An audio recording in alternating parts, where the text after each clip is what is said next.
Good afternoon বন্ধুরা, welcome back to my channel SKS ফ্যামিলিতে তোমাদের সকলকে জানাই অনেক অনেক স্বাগত।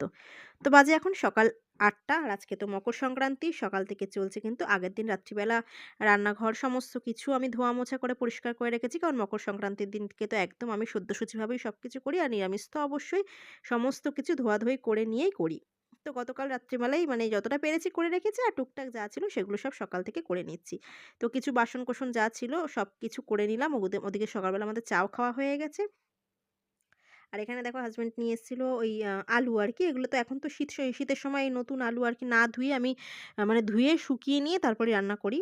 প্রত্যেক বছরই তাই। কারণ না ধুলে না মানে এত পরিমাণ বালি থাকে, যতই কাটার পর ধুই একটা বালি কিচকিচে ব্যাপার থাকে। তো ওই জন্য ধুয়ে নিয়ে ভালো করে আগে রোদে শুকাবো, তারপর আর যেহেতু একেবারে ২-২.৫ কেজি করে আলু আনে, তো অনেকদিন হয়ে যায় শুকিয়ে নিলে, মানে ঝটপট করে রান্নাটা হয়ে যায়। তো এদিকেই সকাল থেকে সব কাজগুলো সব সারছি। আলুগুলো দেবো এখন রোদে, আলুগুলো শুকাক, তারপর টুকটাক যা কাজ আছে সেগুলো সব সারবো। ঘরটা সকালবেলাই মুছে নিয়েছিলাম, বাসি ঘরটা। আর এখন এই টেবিলটা একবার একটু স্কচ ব্রাইট দিয়ে টেনে নিলাম।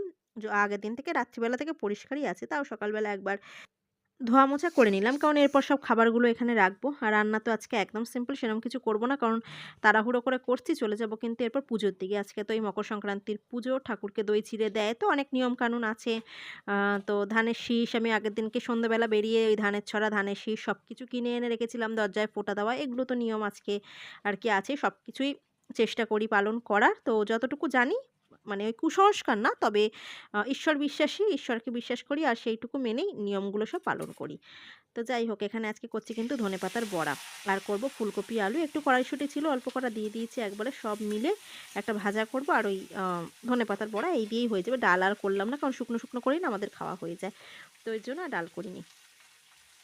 তো এখানে তো ওই কপি ভাজাটা বসিয়েছি, ওদিকে ধনেপাতাগুলোকে ভালো করে সব ধুয়ে নিয়েছি। শুধু এই ধনেপাতার ডাঁটিগুলো ফেলে দিয়েছি, ফেলে নিয়ে অনেকদিন পর, মানে অনেকদিন পর না, মানে এই সিজনে এই শীতে কিন্তু এই প্রথমেই করছি ধনেপাতার বড়া। আর শীতের সময় তো এইসব জিনিস খাওয়ার মজাই আলাদা।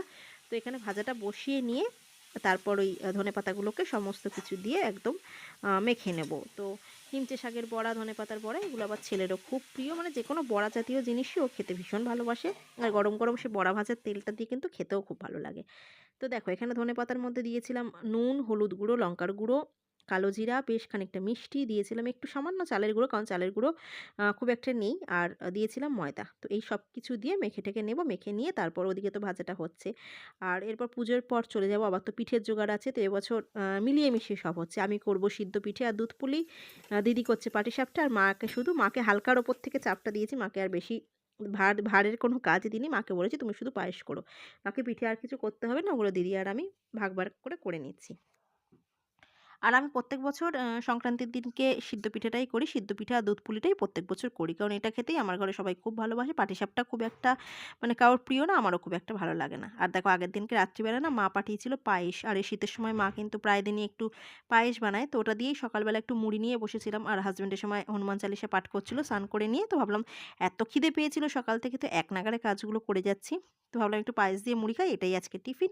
আর এই যে এটা এখন আমার হাসব্যান্ডের বড়াগুলো ভাজি, আর আমার আর ছেলেরটা গরম গরম ভাজবো, কারণ এইসব জিনিস ঠান্ডা হয়ে গেলে কিন্তু মোটেই ভালো লাগে না। তো একদম ছোট ছোট করে ভেজে নিয়েছি, অনেকক্ষণ মাখানো ছিল, তো ধনেপাতাগুলো একদম সুন্দরভাবে মজে গেছিলো। তো চলো ওকে খেতে দিয়ে নিয়ে চলে যাব একদম সরাসরি স্নান পুজোর দিকে। বাকি সব কাজ মোটামুটি কমপ্লিট। তো ঠাকুরের সামনে সুন্দর করে ঠাকুরকে ফুল দিয়ে সাজিয়ে দই চিঁড়ে দিয়েছি। আজকে তো সংক্রান্তির দিনকে দই চিঁড়ে ঠাকুরকে দিতেই হয়। আর তার সাথে নারকেলের নাড়ু, তিলের নাড়ু, খইয়ের মোয়া আগের দিন সন্ধ্যাবেলা ওগুলো সব কিছু বেরিয়ে আমি এনে রেখেছিলাম। আমি আমার সামনের দরজাটা ধানের শীষটা যে মানে ধানের ছড়াটা ঝুলিয়ে রাখতে পেরেছি। বাইরের মেইন গেটে পারিনি। ওটা মানে সকালবেলা না একদম তাড়াহুড়ো করে বর বেরোনোর আগে বলতেই ভুলে গেছি। তো ও আসলে ওকে দিয়ে পরে আর কি ওটা দরজাটা মেইন গেটের যেটা ওটা ঝুলিয়ে দেবো। আর এখানে কর্পূরের আরতি করে নিচ্ছি, যেটা আমি সন্ধ্যাবেলা করি। তো আজকে ভাবলাম একদম মানে সকাল সকালে যখন পুজো করছি, আজকে একদম সকালেই কর্পূরের আরতিটা করে নিই। মনটা যে কী শান্তি লাগে কর্পূরের আরতি করলে, মানে সেটা একমাত্র আমরা যারা করি আমরাই জানি। তো আজকে আরেকটু সকাল সকাল পুজোটা করার ইচ্ছে ছিল, কিন্তু হয়ে ওঠেনি। ওই রান্নাবান্না থাকে, নানা রকমের কাজ সকাল থেকে, তো আর মানে কাজের তো অন্ত নেই। তো ওইসব সেরে সুরে উঠতে একটু দেরি হয়ে গেছে। তো এখানে দেখো পুজো আমার একদম কমপ্লিট। তো ঠাকুর এখন ভোগ গ্রহণ করুক, আর আমিও আজকের মতো বন্ধুরা তোমাদের থেকে বিদায় নিলাম। দেখা হচ্ছে নতুন একটা ভিডিওর সাথে আবার আগামীকাল। সবাই ভালো থেকো, সুস্থ থেকো। আজকের মতো টাটা।